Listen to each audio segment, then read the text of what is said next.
Hello tout le monde et bienvenue sur ma chaîne. Si vous êtes nouveau ici, je suis Armand et aujourd'hui je suis ravi de vous présenter un guide complet sur la programmation orientée objet. Dans cette vidéo, nous allons explorer les concepts fondamentaux de la programmation orientée objet et comment les implémenter en Java. Que vous soyez débutant ou que vous ayez déjà une petite expérience avec la programmation orientée objet, ce guide va vous permettre de mieux comprendre les concepts et de pouvoir les appliquer sur des projets concrets. Avant de plonger dans les détails et de voir du code, faisons un petit tour d'horizon de ce qu'est la programmation orientée objet ou POO. La POO est un paradigme de programmation basé sur le concept d'objets qui sont des instances de classe. Ces objets encapsulent à la fois des données sous forme d'attributs et des comportements sous forme de méthodes. En Java, la programmation orientée objet repose sur quatre concepts fondamentaux: l'encapsulation, l'héritage, le polymorphisme et l'abstraction. L'encapsulation permet de cacher les détails de l'implémentation d'une classe et de n'exposer que ce qui est nécessaire à l'utilisation de l'objet. L'héritage, lui, permet à une classe d'hériter des attributs et des méthodes d'une autre classe, facilitant la réutilisation du code et l'organisation logique des similarités entre objets. Le polymorphisme permet d'utiliser une interface commune pour des actions variées, ce qui rend le code plus modulaire et flexible. Et enfin, l'abstraction qui permet de regrouper toute la complexité qu'on peut avoir dans notre code dans des classes ou des méthodes de sorte de le rendre plus facile à lire et plus modulable. La programmation orientée objet nous aide à créer des applications plus structurées, réutilisables et facilement maintenables. C'est un peu comme construire avec des blocs de construction où chaque bloc peut être utilisé de manière indépendante, mais s'assemble parfaitement pour former des structures plus complexes. Maintenant que nous avons une vue d'ensemble, passons à un exemple concret. Pour commencer, nous allons créer un nouveau projet Java. Donc pour ça, je vais mettre mon projet, je vais l'appeler OOP. Et donc ici, je vais choisir l'emplacement, mettre en repo Git. Ensuite, vous validez juste les étapes ici, IntelliJ, moi je vais mettre par défaut. Je mets un code par défaut quand même, du moins une base de code par défaut. Et là, je vais cliquer sur Create. Lorsque je clique sur Create, je vais tout simplement avoir mon projet ici qui va être structuré de cette façon-là. Donc j'ai ma méthode main ici, je peux la lancer pour vérifier que tout fonctionne correctement. Donc j'ai bien mon Hello World qui s'affiche ici, qui est bien ce que je veux faire. Donc en soi, j'ai tout qui fonctionne pour l'instant. Donc maintenant, ce que je vais faire, juste pour structurer mon code, c'est que je vais créer un package. Un package va tout simplement me permettre de structurer et de savoir où est-ce que je stocke mes différentes classes. Donc pour ça, je vais mettre mon package, je vais l'appeler comme, je vais mettre OOP, et ensuite ici, je vais tout simplement mettre banque, parce qu'on va modéliser un système bancaire. Donc là, je vais juste déplacer mon main et le mettre dans mon banque. Je vais faire refactor ici, comme ça tout fonctionne toujours. Je relance ici, j'ai bien mon Hello World. Super. Donc maintenant, on va créer une classe. Alors, une classe, c'est tout simplement une fabrique d'objets. Elle va nous permettre de créer des objets. On a dit que les objets, c'était les entités du monde réel, et donc les classes vont tout simplement nous permettre de créer des objets. Donc ici, ce que je vais faire, c'est qu'un clic droit, je vais faire New et je vais faire Java Class. Donc par convention, le nom des classes commence toujours par une lettre majuscule. Donc moi, je vais mettre account, je vais créer une classe account pour modéliser les comptes bancaires. Et donc ici, vous allez voir qu'en faisant ça, il m'a créé un nouveau fichier Java. Et donc ici, il m'a juste mis une classe qui est par défaut en public. On verra ce que c'est plus tard, public, mais pour les classes, vous allez toujours voir, pour créer une classe, on va utiliser le mot-clé classe. On a un accessoire ici. On sait qu'un objet de type account, par exemple, il a des attributs. Donc, par exemple, ce qu'on peut mettre ici, c'est du coup le account number. Donc, c'est une chaîne de caractères qu'on va mettre en account number. Ensuite, ici, pareil, on va mettre le owner dans le propriétaire du compte, le titulaire du compte. Et ensuite, ici, on va mettre en double la balance, donc juste le solde du compte. Donc là, avec ces trois éléments, j'ai mis les attributs. Ça, c'est les attributs de base d'un compte bancaire, on va dire dans notre système. Donc juste avec ça, j'ai créé une classe. Vous voyez, j'ai mis les attributs là-dedans, avec leur type, bien sûr, pour savoir que les attributs, ce sont des variables aussi. Donc c'est pour ça qu'on met des types devant. Et donc là, j'ai comme ça créé ma classe. Là, ce que je peux faire, c'est venir ici, dans ma classe principale, et pouvoir déjà commencer à créer un objet. On a dit que notre classe était une fabrique, donc on va utiliser notre classe comme un type. Donc pour ça, ce que je vais faire ici, ce que je vais faire account, donc j'utilise ma classe comme un type, donc account. Et donc ici, je vais appeler tout simplement ma variable account. Et là, je vais lui donner une valeur. Je vais utiliser le mot-clé new pour créer un nouvel objet. Et donc là, par défaut, il me propose account et je vais mettre account. Vous voyez ici que c'est une méthode, du coup, parce qu'il y a des parenthèses après, mais que je n'ai pas créée. Si je regarde ma classe account, je vois bien ici que je n'ai pas de méthode account. Mais par défaut, il l'a trouvé. C'est tout simplement parce qu'en Java, il va créer ce qu'on appelle un constructeur par défaut. Ce constructeur par défaut va nous permettre de créer des objets. Même si on ne l'a pas spécifié, ça va être du coup une méthode vide. Donc il considère qu'on a créé une classe, donc forcément c'est pour créer des objets, et donc il va nous créer un constructeur vide par défaut. Donc le constructeur, c'est tout simplement une méthode ou une fonction qui va nous permettre de créer des objets comme on le souhaite. Donc ce qu'on va faire justement ici, c'est de dire, OK, là on a un constructeur par défaut, mais peut-être ce qu'on voudrait faire, c'est dire que lorsqu'on crée un compte, on veut directement définir le account number, le owner, et le solde. Donc, on veut définir ces trois valeurs. Pour ça, ce qu'on va faire ici, c'est venir à la ligne et on va essayer tout simplement de générer un constructeur. Pour ça, on va faire un clic droit ici. On va cliquer sur générer. Là, on va choisir constructeur, donc constructeur, et là, on va choisir les attributs qu'on veut, donc les trois. On garde Shift et on choisit les trois attributs et on valide ici avec OK. Donc là, ce qui va se passer, c'est qu'on va créer du coup une nouvelle méthode. Vous voyez ici, c'est une méthode avec trois paramètres. On a le account number, le owner et la balance qui correspondent exactement à nos valeurs ici. Et donc là-dedans, on utilise le mot-clé 10. Alors 10, ça correspond à quoi? C'est tout simplement l'objet en cours. Ça veut dire que lorsque je vais utiliser ma méthode pour créer mon objet, cet objet en fait s'appelle 10. C'est comme ça que je fais référence à cet objet. Je veux dire du coup que cette instance de classe que je suis en train de créer, le account number qui est lié, ça veut dire celui-ci, il va correspondre du coup aux paramètres que je définis ici. Donc vous voyez ici que si je fais un contrôle-clic là, il va me ramener sur cet élément. Et si je fais un contrôle-clic là, il me ramène sur cet élément. Donc ça veut dire que le 10, c'est bien pour spécifier que le account number dont on fait référence, c'est celui de la classe. Et donc du coup, notre objet définit en fait les valeurs de ces attributs. Donc lorsque je fais ça, vous voyez que je vais avoir un problème. Alors pourquoi j'ai un problème? C'est parce que j'ai utilisé un constructeur ici qui est vide. Alors pourquoi ça me pose un problème alors que par défaut, il m'avait créé le constructeur? C'est tout simplement parce que lorsque je crée un nouveau constructeur ici, il va prendre la place de l'ancien constructeur. Ça s'appelle de l'overriding. Ça veut dire qu'il va remplacer le constructeur par défaut qui était créé par Java et il va du coup m'exiler. Maintenant, il va utiliser le nouveau constructeur. Et du coup, là, il me demande de spécifier les paramètres. Si je regarde ici, il me dit qu'il attend trois arguments et qu'il n'en a trouvé aucun. Donc, ça veut dire ici, ce que je vais devoir faire, c'est mettre un account number. Donc, je vais mettre ici un account number, une chaîne de caractères. Ensuite, ce qu'il me faut faire, c'est mettre le owner. Donc ici, je vais mettre John. Et ensuite, il me faut mettre un solde. Le solde, je vais mettre par exemple le 10 euros. Donc là, lorsque j'ai fait ça, j'ai créé un compte. Vous voyez que là, je n'ai plus d'erreur. En réalité, ce qu'il me dit, c'est qu'il a donc utilisé cette méthode de account pour créer du coup un nouveau compte qui a le numéro de compte AAA, le owner John et la balance 10. Pour vérifier ça, ce qu'on va faire tout simplement, c'est afficher des messages. Donc on va faire un système out println et on va essayer d'afficher le account number tout simplement. Donc on va faire account.account_number et si on fait ça, on va tout simplement voir ici qui va nous dire le account number, c'est ça. Donc c'est bien la valeur qu'on a définie ici. Donc en faisant ça, ça nous permet tout simplement de définir les valeurs pour notre objet. Donc cet objet qui s'appelle account, on peut comme ça dupliquer pour voir toutes les valeurs. Donc ici, on aurait pu prendre le owner et donc ici, pareil, on peut prendre la balance.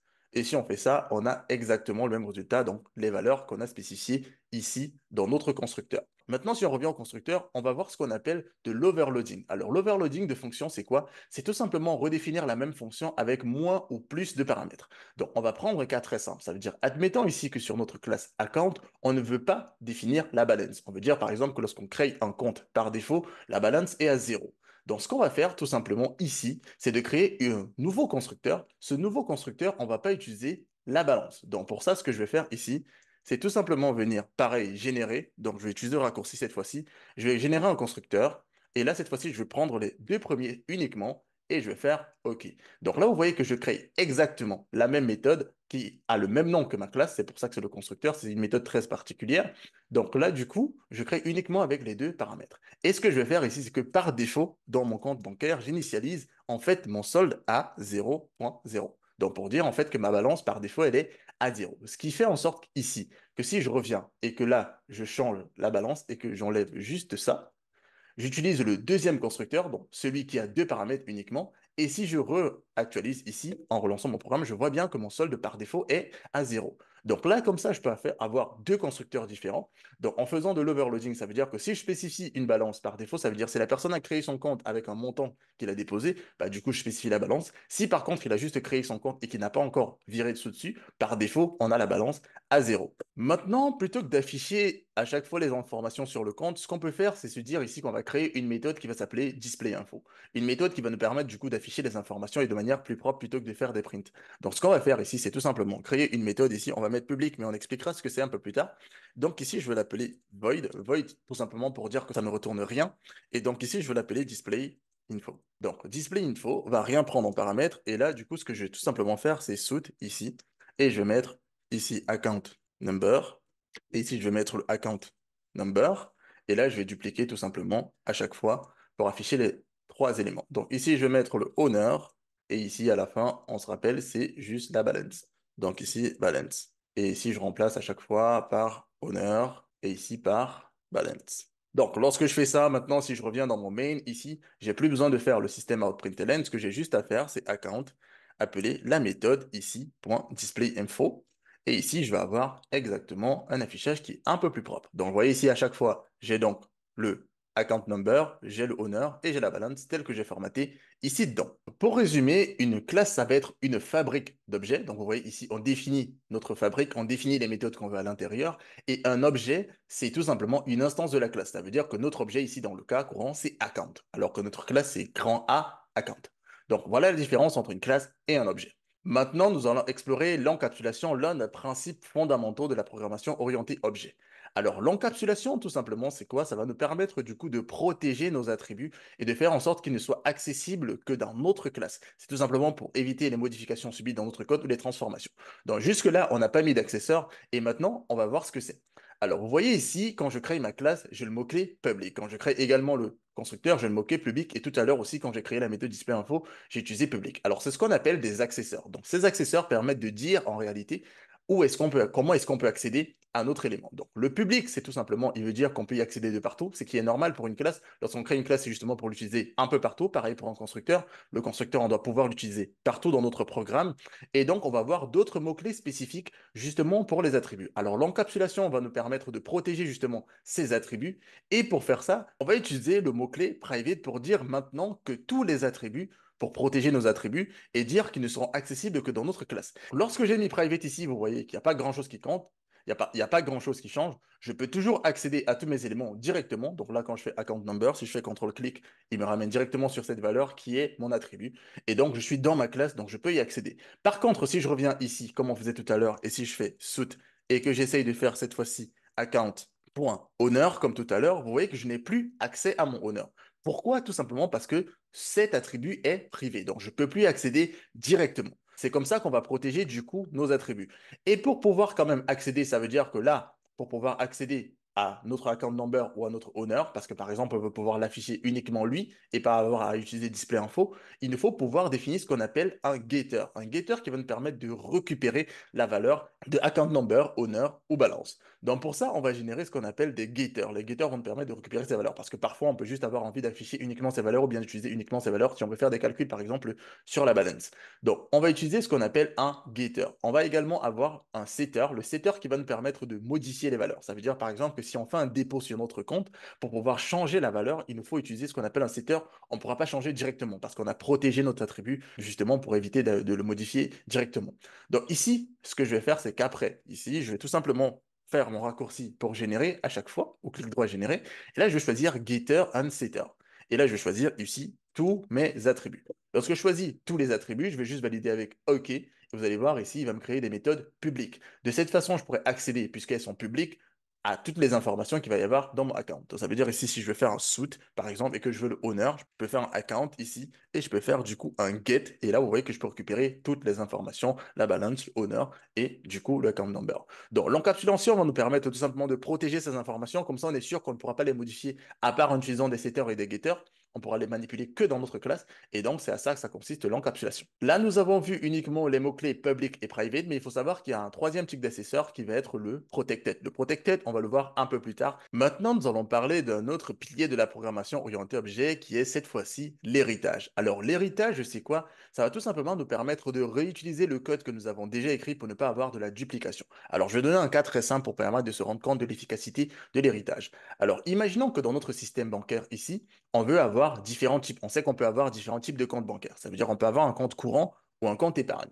Alors du coup, ce qu'on sait, c'est qu'un compte courant, un compte épargne, ils vont tous avoir ces trois attributs. Donc ils vont tous avoir un account number, un owner et une balance. Et donc il va y avoir peut-être des attributs en plus. Sur notre compte courant, on va avoir le découvert et sur notre compte épargne, on va avoir un taux d'intérêt à l'année. Donc du coup, on sait qu'ils ont toutes ces trois propriétés, mais sauf que chacun d'eux ont une propriété spécifique. Du coup, on va utiliser l'héritage qui va nous permettre de réutiliser du coup tout ce qui a déjà été défini dans cette classe en faisant une extension. Ça veut dire que ce sera exactement la même classe, sauf qu'on va étendre, on va rajouter certaines choses. Donc, je vous propose directement de voir ce que ça donne. Donc ici, je vais créer une nouvelle classe que je vais appeler current account. Donc, un compte courant. Et notre compte courant, c'est aussi un compte. Donc, du coup, on va faire une extension en utilisant le mot-clé extend. Ça veut dire qu'on va étendre le compte qui existe et on va mettre ici account. Donc, ça veut dire quoi? Ça veut dire tout simplement ici qu'on va récupérer tout ce qui est déjà défini ici. Ça veut dire que les attributs et toutes les méthodes, on va les récupérer chacun d'entre eux et on les aura uniquement ici. C'est d'ailleurs pour ça qu'il me met en rouge, parce qu'il veut que j'utilise justement le constructeur. Il me propose ici de corriger cette erreur et il me dit de créer un constructeur qui va rejoindre, du moins qui va matcher avec le constructeur de mon parent. Parce que j'ai défini un constructeur de mon parent, je suis obligé d'utiliser un constructeur qui va matcher dans une classe enfant. Donc du coup, on va avoir la notion de père et de fils. Donc ici, je vais choisir le constructeur, je vais choisir mon constructeur qui va avoir uniquement le account number et le owner. Donc je vais faire OK ici. Et donc, par défaut, ça veut dire que si je crée un compte courant, il va avoir un solde à 0.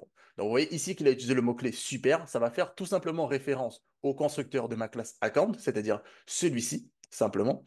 Et là, quand j'utilise le mot-clé super, je passe pareil les deux éléments. Donc, je propose de voir directement ce que ça donne ici. Donc là, ce qu'on a fait, ce qu'on a créé un compte, ce qu'on va faire tout simplement ici, c'est de créer un nouveau compte courant. Et le current account, on va l'appeler pareil, current account. Et donc ici, ce qu'on va faire tout simplement, c'est de faire un new. Ici, on va mettre un current account. Alors là, on va lui donner du coup une valeur ici pour le account number et ici, on va tout simplement le donner à Jane. Donc ici, on va dire que c'est le compte de Jane. Donc vous allez voir ici que là, dans ma classe current account, j'ai juste défini un constructeur de cette manière. Je n'ai rien défini d'autre. Mais par contre, ce que je peux faire ici, c'est afficher les informations. Et si j'affiche les informations, ce que je vais faire, c'est que j'appelle current account et je peux utiliser display info. Vous voyez que cette méthode n'est pas définie directement dans ma classe current account, mais comme je fais une extension de la classe account, ça veut dire que ça va reprendre tout le code que j'ai déjà fait ici et je pourrais le réutiliser directement sur les objets que je vais créer avec la classe current account. Et donc, si je lance ça, vous allez voir qu'il va aussi m'afficher les informations du compte de Jane que je viens de créer. Donc, c'est ça l'héritage. Ça permet justement de pouvoir réutiliser le code qui a déjà été défini. Ça fait en sorte que je n'ai pas à chaque fois à recréer ma classe current account. Elle va juste faire une extension et toutes les méthodes existent déjà. Donc, vous voyez ici que si je veux, par exemple, afficher uniquement une information du current account, donc ça veut dire que sur current account, je peux accéder à toutes ces méthodes qui ont déjà été créées dans la classe parent. Donc, je n'ai pas besoin de les refaire. Donc, ça, c'est pour la classe current account. Donc, on va créer une autre classe, du coup, on a dit, pour le saving, donc savings account, donc le compte épargne. Donc, savings account, ce sera pareil. Et dans mon saving account, je vais mettre un extend. Et donc ici, ce que je vais juste mettre, c'est account. Et là, pareil, il va me demander de matcher avec le constructeur du parent. Et là, je vais juste choisir du coup le constructeur du parent.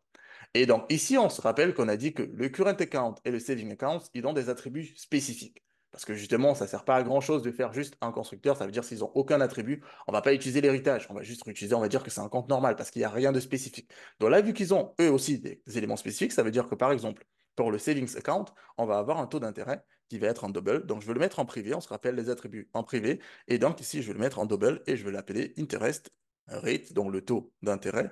Et là, je vais générer juste les getters et les setters. Donc ici, je vais juste générer getter et setter pour l'interest rate. Hop. Et donc, je vais dire par défaut, admettons que dans notre banque, le interest rate, on va dire que c'est un pourcentage. Et donc, je vais le mettre tout simplement à 0,5. On va dire que par défaut, j'initialise à 0,5. Et donc, ici, dans le current account, on se rappelle, on a un overdraft limit qui est notre taux autorisé, notre taux de découvert autorisé, donc le montant de découvert autorisé. Donc, ici, je vais mettre un private. Et donc, ici, ça va être un double, pareil. Donc, un nombre à virgule. Et je vais l'appeler overdraft limit. Et ici, je vais l'initialiser, par exemple, à 100 euros. On va dire que le taux de découvert, par défaut, c'est 100 euros. Donc là, j'ai fait ça. Et donc, du coup, ici, je vais générer un getter et un setter. Je vais générer getter et setter. Et là, je suis plutôt bon. Donc maintenant, ce qu'on peut se dire, c'est que lorsqu'on va créer un compte, on peut dire pour des comptes spécifiques, si on veut par exemple faire un constructeur qui va prendre le overdraft limit pour le remplacer, ce qu'on va se dire, c'est que, OK, on va créer un constructeur. Donc ici, on va faire un generate et donc constructeur. Et cette fois-ci, on va choisir le deuxième toujours. Mais cette fois-ci, ce qu'on va se dire, c'est qu'on va prendre l'overdraft limit. Donc, ça veut dire que j'aurai un autre constructeur que je pourrais utiliser si je veux définir du coup le taux de découvert personnalisé, si je veux le personnaliser par rapport à ce compte-là. Donc, je vais avoir ce constructeur-là et pareil sur le taux d'intérêt. Si je veux faire un taux d'intérêt différent, je peux venir ici et générer du coup un constructeur et pareil. Et cette fois-ci, utiliser l'interest rate. Donc là, je suis plutôt bien dans mes classes. Donc, vous voyez en réalité que l'héritage nous permet justement de pouvoir récupérer du code qui est déjà existant. Et là, j'ai juste complété les différentes méthodes histoire qu'on puisse avoir quelque chose de plus cohérent. Donc, ça veut dire dans notre main, ici, on va juste faire pareil, on va créer un savings account. Donc, un savings account qu'on va appeler savings account. Et cette fois-ci, on va dire que ça va être tout simplement ici un new savings account. Alors, c'est un compte épargne. Et donc, du coup, je vais mettre une référence ici, 1, 2, 3, 4. Je vais dire que ça apparaît à James. Et ici, je vais mettre du coup un taux d'intérêt. Non, je ne vais pas mettre de taux d'intérêt, je vais utiliser le taux d'intérêt par défaut. Et donc ici, je pourrais faire du coup un savings account et maintenant faire mon display info.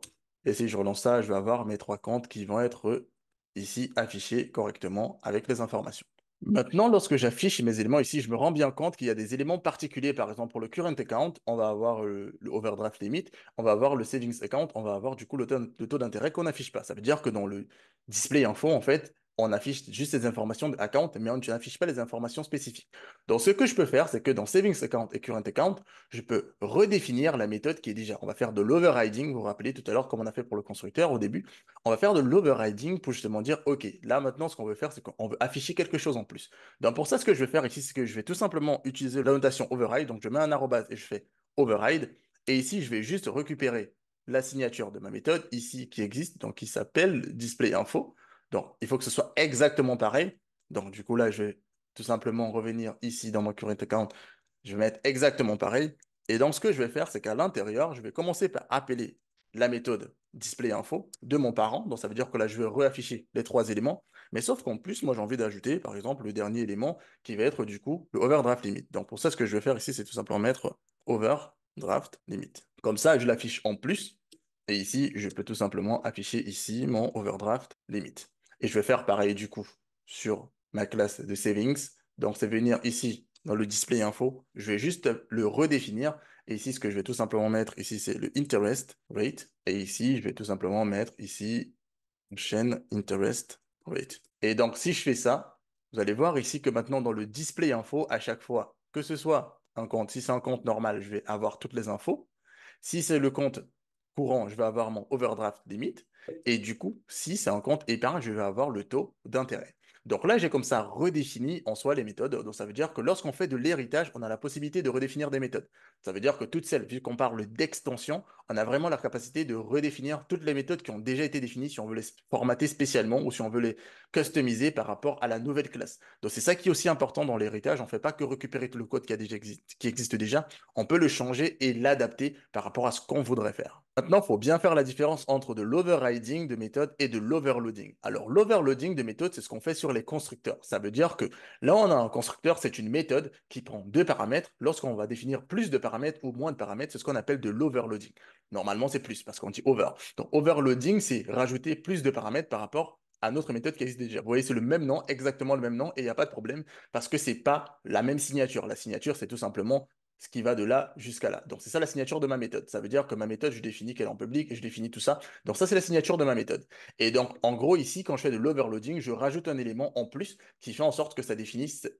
Java, il considère en soi que c'est deux méthodes complètement différentes parce qu'elles n'ont pas la même signature. Maintenant, l'overriding de méthode, c'est tout simplement redéfinir une méthode qui existait déjà dans le parent. Ça veut dire, c'est pour ça qu'on utilise override parce qu'on veut dire en soi qu'on veut redéfinir la méthode qui est déjà existante et utiliser plutôt la nouvelle méthode. Ce qui fait en sorte que quand j'appelle du coup ici mon display info sur chacun des objets courants, j'ai directement la méthode qui est appelée.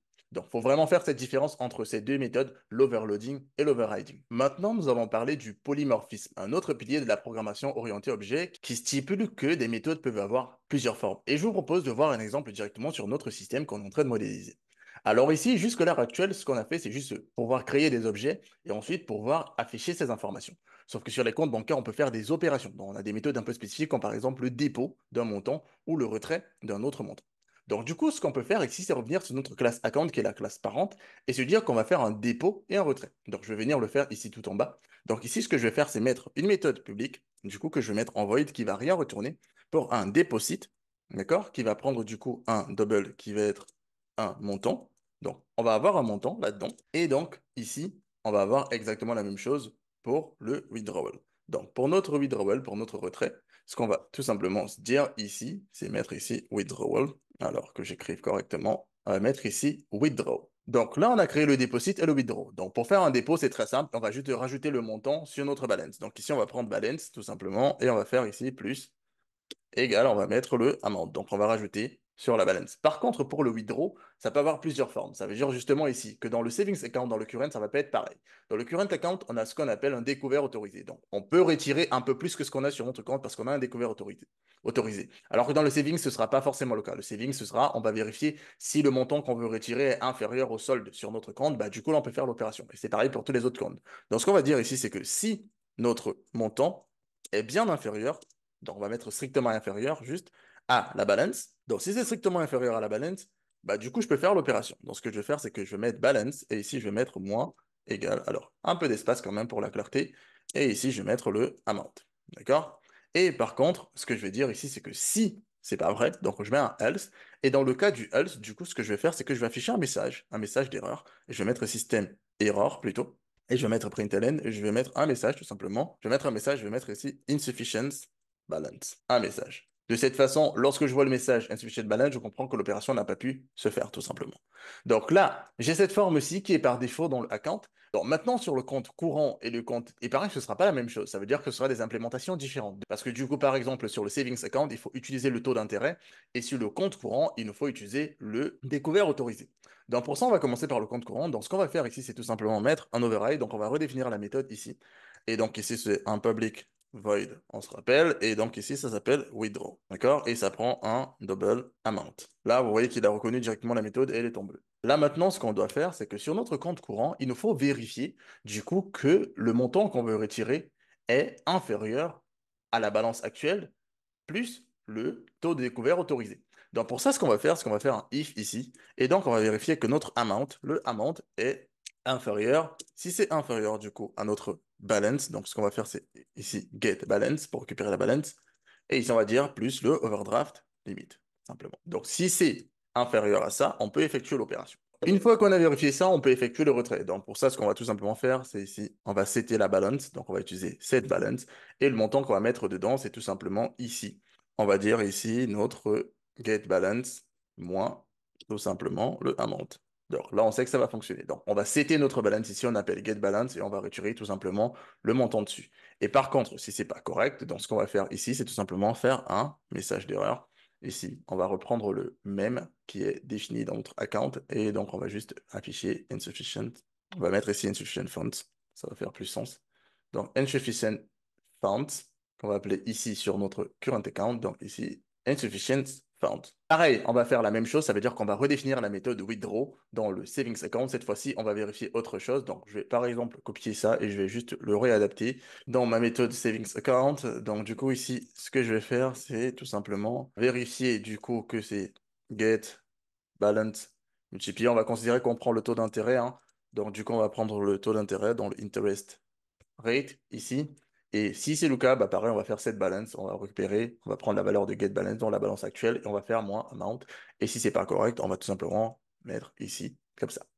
Donc maintenant, si je reviens dans mon main, je peux effectuer mes opérations. Donc ça veut dire ici, lorsque j'ai mis le compte de John, on sait que sa balance est à 0. Ce que je vais faire, on va vérifier les trois, que dans les trois comptes, ça fonctionne correctement. Donc je vais faire un premier dépôt sur le compte de John. Donc je vais faire account et ici, je vais faire un deposit. Et donc là, je vais tout simplement mettre 1000, par exemple. Normalement, si j'affiche les infos de ce compte-là, j'aurai 1000 ici dedans. Donc pareil, ici, on va faire un peu la même chose, sauf qu'ici, je vais mettre du coup le current account. Donc sur mon current account, je vais tout simplement faire un dépôt. Le dépôt que je vais faire, ça va être 500 cette fois-ci. Je vais faire un dépôt pareil ici, tout simplement. Et là, je vais faire un savings. Et sur mon compte, je vais par exemple faire un dépôt de 200. D'accord. Donc maintenant ici, on va déjà tester ça pour voir si ça fonctionne. Lorsqu'on fait ça, est-ce qu'on se rend bien compte ici que dans nos balances, on a bien 1000 pour le premier, 500 pour le deuxième et 200. Donc c'est plutôt correct ce qu'on a fait. Donc maintenant, on va essayer de faire un retrait. Donc ici, après avoir fait un dépôt de 1000, ce que je vais faire, c'est un retrait. Donc ici, je vais faire un withdraw. Et donc pour le withdraw, ce que je vais retirer par exemple ici 250. Et ici, lorsque je fais un dépôt sur mon compte courant, ici, je vais faire pareil sur le current account. Je vais faire un retrait. Un retrait ici, mais cette fois-ci, on va voir, on va essayer de retirer. On a un découvert à 100 euros, donc ce qu'on va se dire, ce qu'on va retirer, 555. Donc normalement, ça devrait fonctionner. Et du coup, ici, on va essayer de retirer 300, tout simplement. Normalement, on doit avoir une erreur dans le troisième cas. Donc ici, ce qu'on va faire tout simplement, c'est faire un withdraw, et le withdraw, on va retirer ici 300. Parce que normalement, avec le taux d'intérêt, ça ne devrait pas atteindre les 300. Donc si on lance notre programme ici, Donc, je vois ici que j'ai bien insufficient funds dans le troisième cas.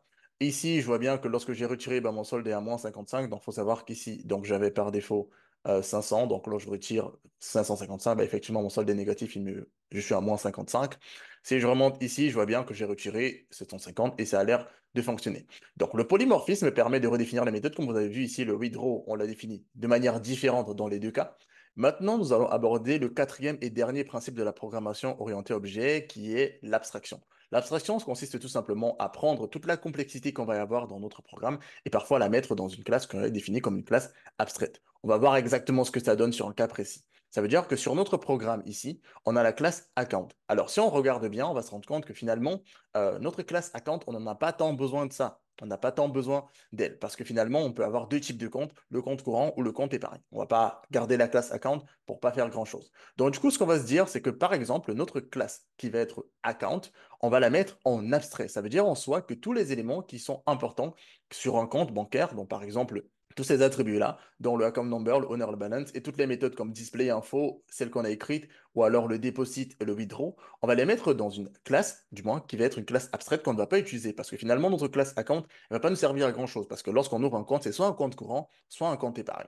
Donc, du coup, ce qu'on va se dire, c'est qu'on va éliminer cette classe. Et pour ça, on va juste la définir en classe abstraite. Donc, elle va regrouper toute la complexité qu'on peut voir ici, donc tous les attributs qui vont être réutilisés entre les deux. On va la mettre dans une classe abstraite. Donc, du coup, pour faire ça, ce qu'on va tout simplement faire, c'est qu'après notre mot-clé public, on va tout simplement utiliser abstract. Alors, vous voyez qu'on va avoir un problème. Pourquoi? Parce que normalement, une classe abstraite, on ne peut pas l'instancier. Ça veut dire que lorsqu'on définit une classe en abstraite, c'est vraiment pour regrouper toute la complexité. On ne va pas pouvoir créer de nouveaux objets à partir de cette classe. Donc, c'est pour ça qu'on va avoir un problème ici. Donc, du coup, ce qu'on va faire, c'est tout simplement qu'on va éliminer tout ça. Et donc, vous allez voir ici que notre classe fonctionne plutôt correctement. Vous allez voir ici que le symbole a changé. Donc, c'est une classe abstraite. Donc, ça veut dire que je ne peux pas créer de nouveaux objets à partir de cette classe. Par contre, vous allez voir ici que je peux quand même créer des constructeurs, ce qui est on peut dire quand même bizarre, parce que je vais pas les utiliser directement. Mais vu que je vais les utiliser dans les classes enfants, j'aurai juste du coup besoin de les mettre en protégé. Vu que je ne vais pas avoir à créer de nouveaux objets avec ma classe abstraite, je vais donc limiter l'accès à ces constructeurs-là de sorte qu'ils ne servent que pour mes classes enfantes ici. Donc c'est pour ça qu'ici, plutôt que de public, je vais tout simplement mettre ici en protected mes deux constructeurs. Donc ici, je vais tout simplement remplacer ici par protected. De cette façon, vous allez voir ici que j'ai bien des constructeurs, mais je ne peux pas les utiliser en dehors. Ça veut dire que je n'ai pas de risque d'essayer de créer une classe account parce que ces constructeurs, ils sont protégés. Donc, vous allez voir ici que si je reviens dans mon main et que par exemple ici, j'essaye de faire un account et je l'appelle ACC et que j'essaye de faire un new account, je vais effectivement avoir un problème parce qu'il va me demander si je crée, si je clique dessus, il va me créer toute la suite avec toutes les méthodes. Donc, vu que c'est pas ce que je veux faire, je pourrais pas du coup créer un nouvel objet de type account. Donc là, j'ai mis du coup toute la complexité qu'il va y avoir sur le compte dans une seule classe, de sorte que bah, ça me permet d'alléger du coup les autres classes et je n'ai pas à réimplémenter les mêmes choses du coup partout. L'héritage me permet de ne pas redéfinir tout ce que j'ai redéfini ici et ça me permet d'abstraire justement cette complexité-là dans une classe abstraite. Maintenant, on a parlé des classes abstraites, on a parlé du mot-clé protected qui est utilisé du coup lorsqu'on veut faire en sorte que nos méthodes soient héritées, du moins on puisse hériter cette méthode-là. Ce qu'on va maintenant aborder, c'est du coup les méthodes abstraites. Alors, ce qu'on a vu ici, c'est que vu qu'on n'a plus besoin de faire un withdraw, vu qu'on n'a plus besoin d'instancier une classe account, ça veut dire que notre withdraw, celui-ci, il sera jamais utilisé. Donc, du coup, cette version-ci sera jamais utilisée. On utilisera soit cette version, où il va y avoir le taux d'intérêt, ou alors la version sur le compte courant, parce que c'est directement les objets qui appellent ces méthodes. Donc, il n'y aura pas d'objet de type account, donc on ne pourra pas utiliser cette méthode. Donc, ce qu'on va se dire, du coup, c'est que vu que cette méthode est overridée dans les deux classes, ça ne sert à rien de garder ce corps de méthode. Et donc, on va pouvoir la mettre en abstrait. Vu que ce corps de méthode ne sera jamais utilisé, on va toujours utiliser soit dans le saving, soit dans le current. Ce qu'on peut se dire, c'est qu'on peut mettre cette méthode aussi en abstrait. Et si on la met en abstrait, du coup, elle ne peut pas avoir de corps. Donc, du coup, on va supprimer tout ce qui est à l'intérieur du corps de notre méthode. Et là, c'est bien notre méthode abstraite. Donc là, ça nous permet juste de dire qu'on doit avoir un withdraw. Et donc, du coup, chacun va implémenter son withdraw différemment. Ça veut dire que dans le compte épargne et dans le compte courant, on va l'implémenter. Mais dans la classe account, on dit juste en fait que cette méthode est obligatoire. Pour vous en rendre compte, par exemple, ici, ce qu'on peut se dire, c'est qu'on va créer une méthode qu'on va mettre, par exemple, ici, abstract. Donc, lorsque je vais créer une méthode abstraite, que je vais, par exemple, je sais pas, on va dire display balance. Alors, je vais bien mettre quand même ici en void et je vais mettre ici display balance. Donc, si je fais une méthode comme ça, vous allez vous rendre compte ici que je vais avoir des erreurs dans chacune des classes parce qu'il y a une classe abstraite que je n'ai pas redéfinie. Donc, je suis obligé, lorsque je définis une classe abstraite, en soi, il va me dire d'implémenter la méthode et dans la méthode, c'est display balance. Donc, en réalité, lorsque je mets la méthode abstraite, c'est tout simplement pour indiquer en soi que toutes les classes qui vont hériter de cette classe, elles doivent absolument implémenter cette méthode. Donc, ça permet de forcer un peu l'implémentation du withdraw parce que sur un compte, peu importe le type de compte, on doit avoir le withdraw. Donc, je le mets en abstrait et je sais que chacun va redéfinir sa façon, du coup, d'implémenter le withdraw. Donc ça, c'est pour l'abstraction. Ça permet non seulement de regrouper toute la complexité, ça veut dire les attributs, comme vous pouvez voir ici, et ensuite les méthodes. Il y a des méthodes que je peux définir directement, et il y a des méthodes que je peux mettre en abstrait, justement, si je veux forcer l'implémentation de ces méthodes-là. Maintenant, on va voir un autre concept qui ressemble un peu à l'abstraction, c'est le concept des interfaces. Alors, les interfaces, pourquoi on va en parler, même si ce n'est pas un principe de programmation, parce que c'est hyper utile en Java. Les interfaces, c'est tout simplement un contrat. C'est un contrat qui est établi, du coup, avec une classe. Ça veut dire quoi? Ça veut dire que là, comme on a fait pour la méthode abstraite, ça va nous permettre de dire en sorte que, en fait, sur cette classe, on voudrait absolument que ces méthodes existent. Alors, on va voir un cas très simple pour vraiment expliciter tout ça. Donc, ici, on va créer une interface. Vous voyez, type interface. Et donc, je vais l'appeler interest bearing, qui va nous permettre tout simplement de calculer le taux d'intérêt à chaque fois. Donc, ici, ce que je vais dire, c'est simplement ici, c'est que dans cette interface, je vais mettre une méthode ici en void. Vous allez voir que je ne mets pas d'accessoire parce que l'interface c'est public et donc par défaut, toutes les méthodes à l'intérieur, elles sont publiques. Donc je vais mettre un void ici et je vais mettre tout simplement calculate interest. Je vais juste calculer les intérêts. Et donc du coup, ce que je vais faire tout simplement ici, c'est que je vais venir faire implémenter cette interface à mon savings account parce que c'est là où j'ai mon intérêt. Donc ici, lorsque j'ai fait le extend, je vais tout simplement faire un implement et là du coup, je vais mettre le interest bearing. Dans le interest bearing, ça va forcer justement, c'est pour ça qu'on parle de contrat, parce que ça veut dire en soi que cette méthode, elle doit implémenter la méthode calculate interest, et donc je suis obligé de l'implémenter. Donc là, vous allez voir que je fais implement cette méthode, et là, je suis obligé de faire du coup le calcul des intérêts. Donc la différence maintenant qu'il va y avoir entre une classe abstraite et du coup une interface, ça va être tout simplement le fait que dans une interface, je ne pourrais définir que des méthodes, je ne peux pas avoir de corps de méthode, sauf si c'est un corps par défaut. Ça veut dire ici que si je fais une méthode par exemple void et que j'appelle par exemple calculate ici rate, là, je ne peux pas mettre de corps de méthode directement ici, sauf si j'utilise le mot-clé default. Donc, ça veut dire qu'il va considérer le corps par défaut. Mais si je ne mets pas de default, il ne va pas considérer, du coup, il ne peut pas considérer en soi que c'est une interface valable. Parce que du coup, une interface ne fait que définir la signature des méthodes et c'est dans une classe qu'on va implémenter ces méthodes-là. Donc, je vais juste supprimer ça, c'était juste pour vous montrer.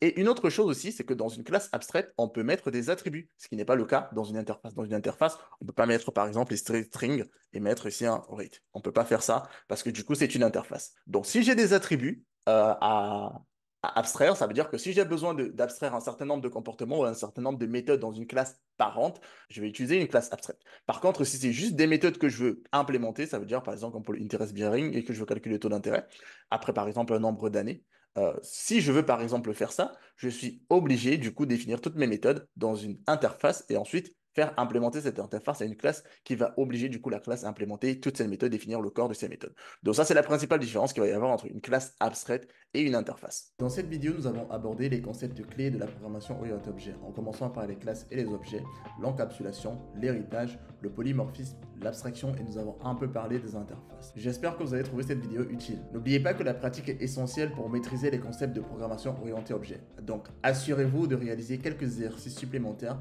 pour pratiquer davantage les concepts que nous avons vus dans cette vidéo. Si vous avez des questions ou des commentaires, n'hésitez surtout pas et je ferai de mon mieux pour y répondre. Et si vous avez aimé cette vidéo, partagez-la avec quelqu'un, laissez un pouce bleu et cliquez sur la cloche de notification pour ne rien rater des prochaines vidéos.